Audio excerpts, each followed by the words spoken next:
اس صورت میں آپ دیکھتے ہیں اللہ تعالیٰ بات کر رہے ہیں رومنس کی اور پرشینس کی اور ان کی لڑائی. جو رومی ہوتے ہیں وہ جنگ ہار جاتے ہیں، اور یہ واقع ہوتا ہے جہاں پر آج ڈیڈ سی ہے، ٹھیک ہے نا، جہاں فلسطین کے پاس.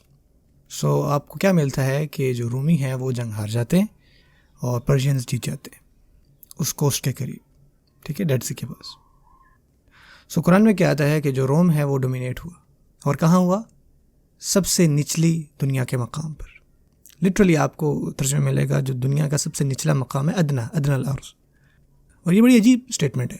آپ کہہ سکتے تھے کہ لوور ارتھ، ٹھیک ہے نا، جیسے آپ کہتے ہو لوور ایلیویشن، ٹھیک ہے نا، کہیں پہ اونچی نیچی جگہیں ہوتی ہیں، یا آپ ویلی کہہ سکتے ہو.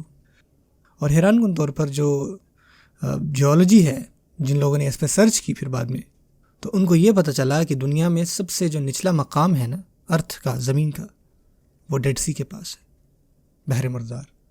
سمندر کے اندر جو سب سے نچلا مقام ہے وہ کہیں پہ میکسیکو کے آس پاس ہے، لیکن سمندر کے اوپر جو سب سے نچلا مقام ہے نا، وہ ایگزیکٹلی وہ کوسٹ ہے جہاں پہ رومنز ہارے تھے جیولوجیکلی.